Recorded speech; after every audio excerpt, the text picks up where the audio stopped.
खबरें जो आपको सीधे जोड़ती हैं हमसे, जिनका आपकी जिंदगी पर होता है सीधा असर। खबरों की वही तस्वीर, बिना बदले बिना डरे, जज्बा सच का लिए, सच दिखाते हैं।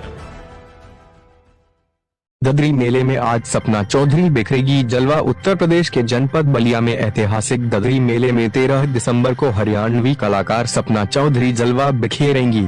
उनके कार्यक्रम में भीड़ के मद्देनजर सुरक्षा के कड़े बंदोबस्त किए गए हैं। नगर पालिका के अध्यक्ष संत कुमार गुप्ता मिठाई लाल ने बताया कि 13 दिसंबर को कार्यक्रम में सपना चौधरी के अलावा लास्टर चालिंग कलाकार गायिका अमित मिश्रा व लोक गायक दिनेश शर्मा भी आकर्षण केंद्र होंगे। अध्यक्ष ने बताया कि दादरी मिलने के बाद तुमने मंच पर 17 दिसंबर को अखिल भारतीय कवि सम्मेलन के आयोजन होगा। कार्यक्रम को और आने वाले अगले साल मेरे को रिकॉर्ड ददरी मेला को बनाना है ताकि भारत समेत पूरे विश्व में नाम इसका हो। जी चेयरमैन साहब, एक प्रोफाइल बताइए पूरे मेले का। कब से मेला किस तारीख से लगा और कब तक मेले का अंतिम दिन है और क्या क्या कार्यक्रम हुआ, कहाँ से कलाकार आए?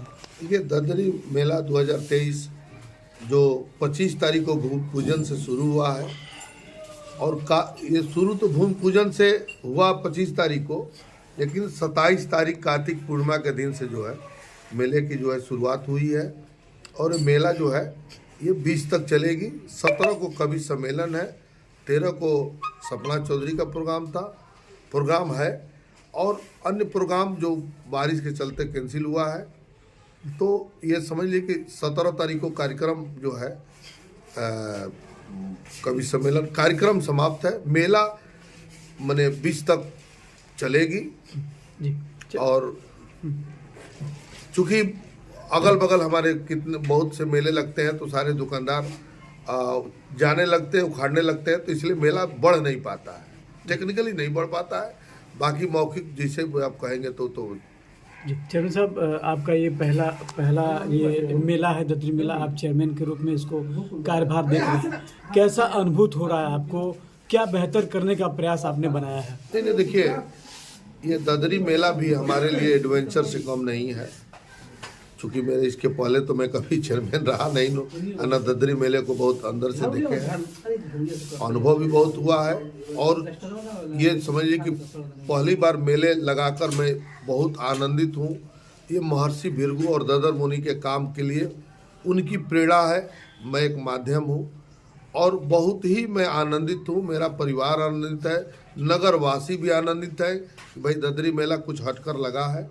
और आप मीडिया बंधु का भी बहुत बहुत बधाई देता हूँ जो आप लोग इसको देश नहीं बहुत से देशों में, देश के अंदर तो समझिए कि मेरे पास तो आ ही रहे हैं, देश के बाहर भी जो है इसके प्रचार प्रसार हुए कि ददरी मेला भी बलिया में एक मेला है, जो कि ये अखंड भारत का दूसरा मेला है। ये ये देखा गया ददरी मेला तमाम लगे, परंतु इसका प्रचार लखनऊ के कोने तक हुआ है। नहीं, देखिए इस बार जो है ट्रिपल इंजन की सरकार बनी है, मोदी योगी जी की सरकार बनी है, माननीय दयाशंकर सिंह जी की प्रेरणा से ये कार्यक्रम हो रहा है और ददरी मेला भी लग रहा है। हमारे लोकप्रिय सांसद वीरेंद्र सिंह मस्त जी का भी इसमें बहुत बड़ा योगदान है और हमारे राज्यसभा सांसद श्री नीरज शेखर जी का भी बहुत बड़ा, और तमाम जितने भी हमारे जनप्रतिनिधि हैं, श्रीमती केतकी सिंह का भी बहुत बड़ा योगदान है, श्री रविंदर कुशवाहा जी लोकसभा सांसद, श्री सकलदीप राजभर जी का भी बहुत बहुत योगदान है, हमारे MLC रविशंकर सिंह पप्पू भैया का भी बहुत बहुत हम उनसे प्रेरणा मिली है, हर तरह से राय मिलता है।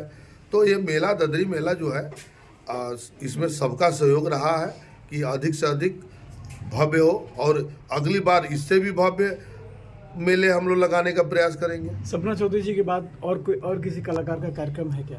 देखिए कार्यक्रम जो पोस्टपोन्ड हुए थे वो कार्यक्रम को अभी अब चूँकि व्यस्तता इतनी है, खेलकूद वगैरह महोत्सव भी हो रहे हैं, तो इस वजह से जो है अभी सारे कार्यक्रम स्थगित है। मेला अगर बढ़ता बारिश के चलते तब तो हमें कराता, क्योंकि सब चीज़ ये है फिर भी हम लोग देख रहे हैं कि पहले सपना चौधरी का तो कार्यक्रम हो, ये अपने आप में बहुत बड़ा विशाल कार्यक्रम है। युवाओं के लिए क्या कार्यक्रम रखा गया है, युवा खिलाड़ियों के लिए? देखिए, युवा खिलाड़ियों के लिए कल से ही शुरुआत हो गई है खेल महोत्सव की।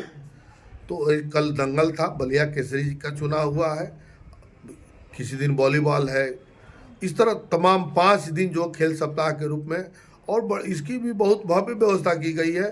कल लोग बता रहे थे, जितने भी हमारे पहलवान बंधु या और उनके समर्थक जितने लोग आए थे, वो बता रहे थे कि इसके पहले इस तरह की भव्यता कभी नहीं हुई है और न इतनी भीड़ कभी हुई है। पुलिस प्रशासन की क्या व्यवस्था है? बहुत सुंदर, बहुत हमारे पुलिस अधीक्षक महोदय जी का, हमारे माननीय जिलाधिकारी महोदय जी का, और मेरे सीआरओ श्री त्रिभुवन जी का, और मेरे एसडीएम श्री आंतरे मिश्रा जी का भी बहुत बहुत धन्यवाद।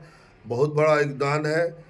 और ये समझिए कि द्विवेदी जी का, सिटी मजिस्ट्रेट साहब का भी बहुत बड़ा इस मेले को भव्य बनाने के लिए। और धन्यवाद दूंगा मैं मेला प्रभारी जी को भी, मैं राजेंद्र प्रसाद सिंह जी को भी मैं बहुत बहुत धन्यवाद दूंगा कि वो कुशल प्रशासक हैं। मैं अपेक्षा उनके उज्जवल भविष्य की भी कामना करता हूं कि भाई अच्छे से रोल रहा उनको मेला को समझने में भी। राजस्व की भी बात चलती है मेले से, क्या इस बार लगता है कि कितना राजस्व देखिए, दे सकते हैं? आप देखिए, सबसे ज्यादा राजस्व तो पशु मेले से होता था, तो पशु मेला लगा नहीं। अगली बार पशु मेले को भव्यता अगर कोई रोग नहीं हुआ तो हाथी का भी हम लोग मेला लगाएंगे, अच्छे नस्ल के कुत्तों का भी लगाएंगे, लेकिन देसी गाय बछड़ी का नहीं लगेगा। ये सब अच्छे नस्ल, गिर की नस्ल का लगेगा, चाहे जितने साहिवाल हैं उन लोग लगे। देखिए, ये देसी गाय का देखने में मिलती नहीं है, केवल ये लोग काटने के, बेचने और खरीदने का काम करते हैं। तो ये तो मैं इस साल भी मन बनाया था कि देसी गाय की बिक्री तो नहीं करने देंगे, अन्ना बछड़ी की बिक्री होगी। अगले साल जो है ये बने अच्छे नस्लों की कुत्तों की, हाथी की भी होगी, और भव्य जो है पशु मेला का लगा जाएगा। और जहाँ तक विश्वास है कि अगली बार से इस बार 2-2.5 गुना से कम नहीं आपका मेले में जो होगा।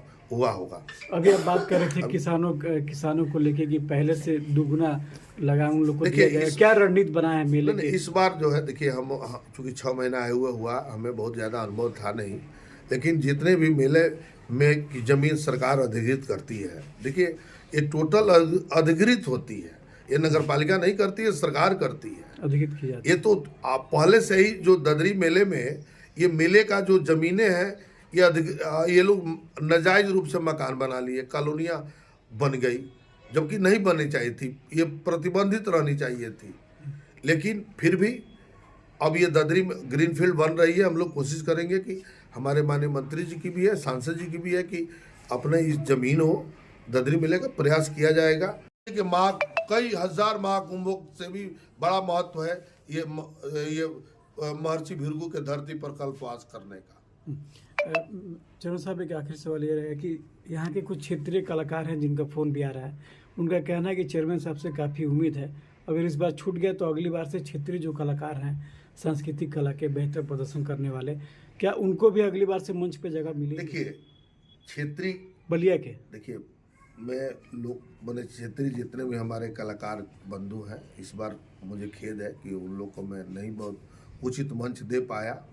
अगली बार मेरा प्रयास होगा, मेरा प्रयास होगा कि एक दिन उनका हो, अच्छा भव्य कार्यक्रम हो। देखिए, इस सवाल है कि जब बड़े बड़े कलाकारों को दर्शक नहीं मिल पा रहे हैं, देखिए मैथिली ठाकुर में बहुत लोगों को कहा गया, तो कार्यक्रम केवल भोजपुरी कलाकारों का कराएंगे तो हमको प्रतिष्ठा भी रखनी है, मंच की भी प्रतिष्ठा हो, कुछ हुई है तो उसको भी अगले साल से जो है उसको प्रयास किया जाएगा कि अच्छा से अच्छा हो।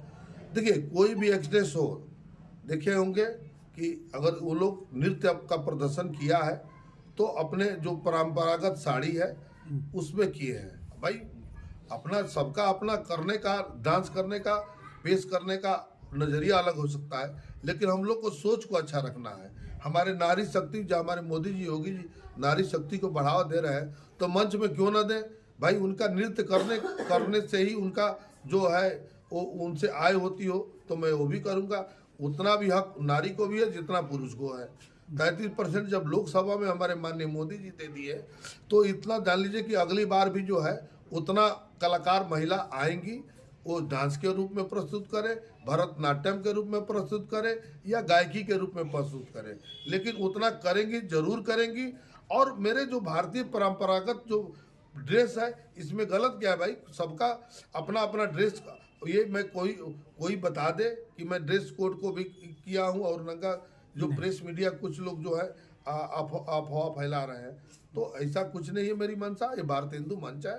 देखिए जो अब आज के कल को जो है माध्यम नहीं था, अब आज सोशल मीडिया माध्यम हो गए, आपके माध्यम से देश विदेश के लोग देख रहे हैं। कल मेरे वकील साहब का फोन आया था, श्री BN पांडे जी का, उनके जो लड़की है वो भी डॉक्टर है, उनके दामाद जो है टॉप 10 के न्यूरो सर्जन है, न्यूरो फिजिशियन है, वो देखने आ रहे हैं। उनकी लड़की खुद कही है कि हम पापा आप देखिए इस प्रोग्राम को, मुंबई इंडस्ट्री देख रही है, फिल्म इंडस्ट्री देख रही है प्रोग्राम को, इसकी भव्यता को देख रही है। तो अगली बार इस भव्यता को कायम रखते हुए अच्छे अच्छे बॉलीवुड के कलाकारों को बुलाएंगे, जिसमें मीका सिंह है, शान है, अभिजीत भट्टाचार्य जी हैं। देखिए राकेश जो है उनका मतलब और भव्य होने वाला विनोद राठौर जी का भी प्रोग्राम, देखिए सारे प्रोग्राम स्थगित हुए हैं, फिर भी हम लोग देख रहे हैं कि प्रोग्राम कैसे हो। हम ये चाह रहे हैं कि विनोद राठौर जी का प्रोग्राम किसी भी हालत में हो। देखिए बॉलीवुड का कलाकारों का से ही हमारी ये मेले की जो है भव्यता बढ़ेगी और देश विदेश के लोग देखेंगे। एक क्या कहना चाहेंगे बलिया जनपद वासियों के लिए कि मेले को कल का कार्यक्रम देखे और मेला घूमने आए और बेहतर? नहीं, ददरी मेले में देखिए, ददरी मेले की क्षमता से इस बार जो है लोग जो जिसे बता रहे हैं कि क्षमता से 5 गुना भीड़ मेले को देखने के लिए आ रही है। तो सारे जिलेवासी जो अगल बगल के मेरे जो जिले के रहने वाले और नगर के, ये मेले की भव्यता में और हम लोग अगली बार भी थोड़ा सा चौड़ीकरण को करेंगे और मेले को और भव्य रूप दिया जाएगा। बहुत बहुत धन्यवाद। जो है उसको DPR बनाकर अभी भेजा नहीं गया, देखिए उसको भी भेजने का हम लोग प्रयास कर रहे हैं। अगली बार जो है संगम तट पर कल्पवास के कार्यक्रम में टेंट सिटी बसाया जाएगा और इस बार भिन्न भिन्न अखाड़ों को जो है हम लोग निमंत्रण देंगे कि कल्पवास का कार्यक्रम यहाँ पर भी करें और उसको भव्य रूप में प्रदान, जो इस बार थोड़ा सा कमजोर पक्ष रहा है उसको हम लोग मजबूत करेंगे। वही मेरी संस्कृति है, वहीं पे संत समागम भी होगा, वो मेरा मजबूत स्तंभ है। देखिए ददरी मेला तो है पार्ट।